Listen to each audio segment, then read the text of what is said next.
A bagel costs 60 cents to make. It sells for $6. That's not a business. That's a lottery ticket, right? Wrong. Meet Veronica. She just signed a $200,000 lease.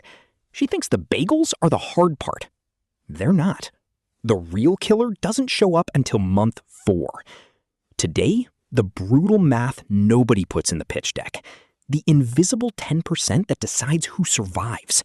And the one system that turns a shop into real wealth. Stick around. Jason's about to learn this the hard way. This is Volky ECON 101.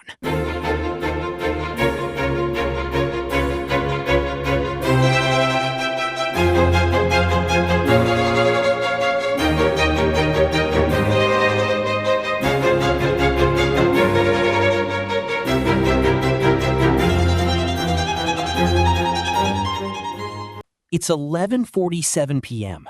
Veronica is still at the shop. The ovens are off, the lights are half dead. She's staring at a spreadsheet that doesn't add up. Sales are up 14% this month. Her bank account is down $2,000. Up in sales, down in cash. How is that possible? She does the math again. Same result. Somewhere between everyone loves my bagels and I'm broke, something is quietly eating every dollar she makes. Here's the question that keeps her up at night. Am I bad at this? Or is the number lying to me? Today, you'll watch exactly where that money goes.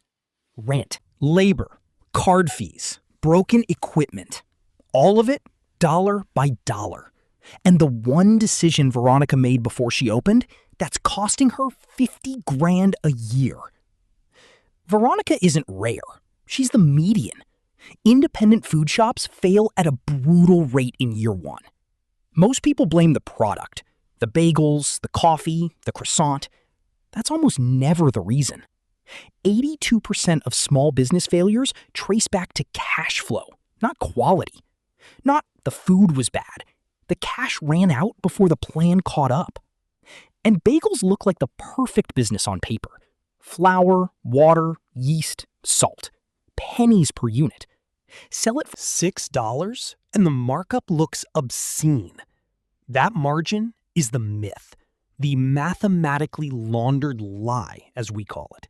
Because a real brick-and-mortar bagel shop doesn't open for pennies.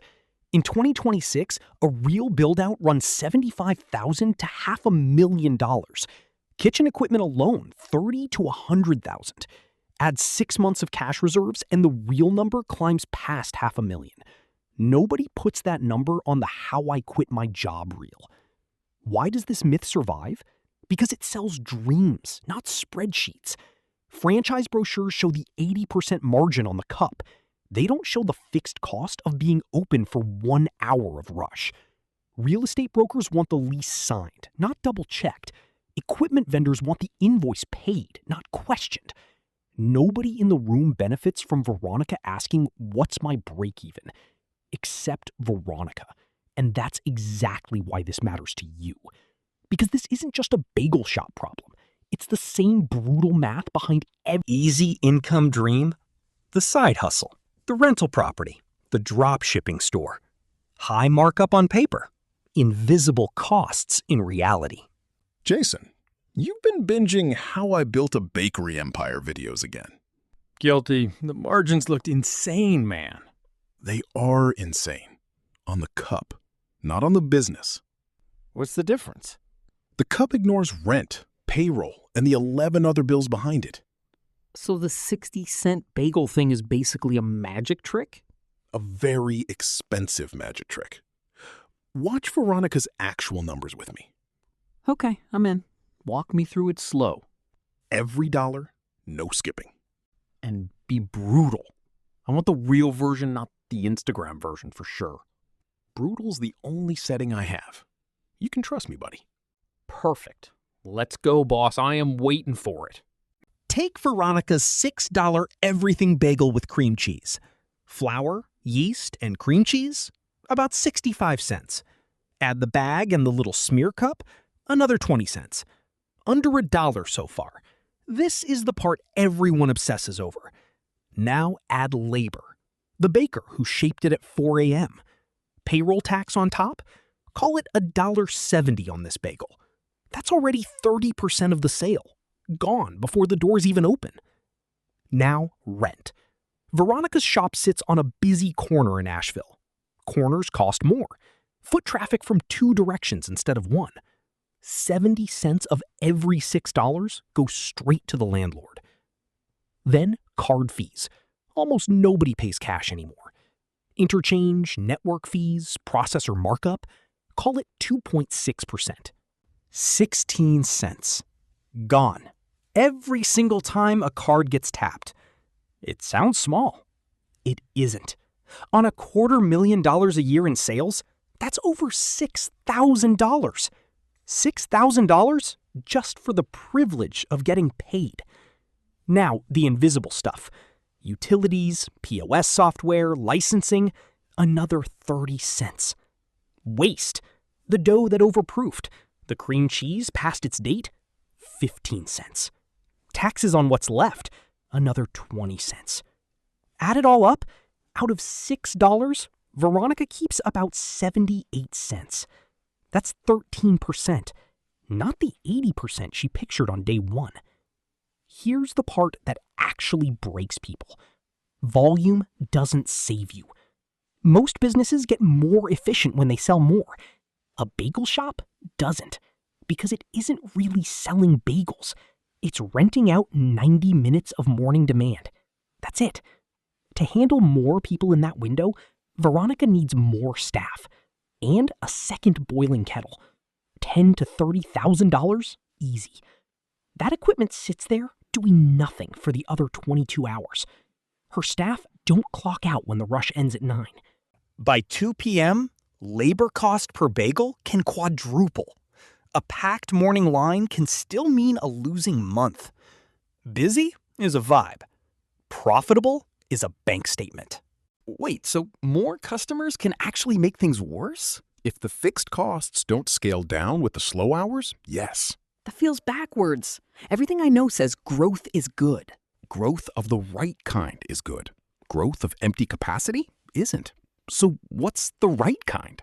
We're getting there. First, you need to see who's actually paying her rent.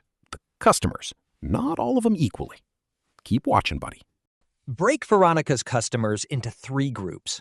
The commuter. In, out, gone in 90 seconds. $4 maybe. Barely worth the card fee it takes to process them. The regular. Comes back 12 times a month. Adds a coffee, a spread upgrade, a second bagel to go. Average ticket? $14 instead of $4. Same door, same rent. 3.5 times the value. Veronica didn't need new customers. She needed better tickets from existing ones. One suggested upsell. Add a schmear flight for $3. Changes everything. It costs her nothing extra to ask. It just requires asking. Here's the decision Veronica barely thought about. The lease terms. Her lease has something called percentage rent. Cross a sales threshold, and the landlord takes a cut, 5 to 8%. Hit that number, and every extra dollar gets taxed twice. Once by the government, once by the landlord. She signed a 10-year lease with a personal guarantee attached. If the shop fails, that debt follows Veronica, not just the business. This is the invisible cost nobody warns you about on day one. Real estate, not flour, decided how much money Veronica could ever keep. Here's the number that actually hurts. Run it with me. Veronica put $200,000 into this shop. Same $200,000, invested at 8% for 20 years? That grows to just over $930,000. Untouched. No 4 a.m. alarms, no broken kettle at 6 a.m. That's not an argument against owning a business. It's an argument for knowing the real price of the dream. Because the dream isn't free just because the sign is cute. Okay, I think I actually get it now. Say it back to me. The margin on the product was never the real number. Keep going. The real number is rent. labor, fees, and what else that money could have done. That's it. That's the whole episode. So how does Veronica actually win this? Not by selling more coffee across a counter, by building systems around it. Systems, not another shift behind the register. Exactly. Willpower burns out. Systems don't. Here's what turns Veronica's shop from a trap into an asset. First, automate the ordering before the panic buying at 6 a.m. Second, a payday routine. Profit gets pulled and saved, not spent live. Third, wholesale. Sell bagels by the case to 3 local cafes. Same oven, same staff. 0 extra storefront cost. Fourth, a monthly bagel box subscription shipped straight to loyal customers. It doesn't care if it rains. It doesn't care about the morning rush. Fifth, the 15-second rule. Before any purchase, pause and ask, does this move the plan forward? None of this is exciting. That's exactly why it works. Financial freedom was never about hustling harder at 6 a.m. It's about building a system that works while you sleep. So the next time someone hands you a 60 cents in, $6 out pitch, remember Veronica. Remember the lease. Remember the 15 cents of card fees. Real wealth was never the shiny storefront with a line out the door. Real wealth is quiet. It's the number in the account nobody sees. It's walking away money, not trophy money. If this opened your eyes even a little, that's the whole point. Hit a like to our video and subscribe to our channel and join the club that runs the numbers before signing anything. Stay tuned with us and wait for our new episodes in Volky ECON 101.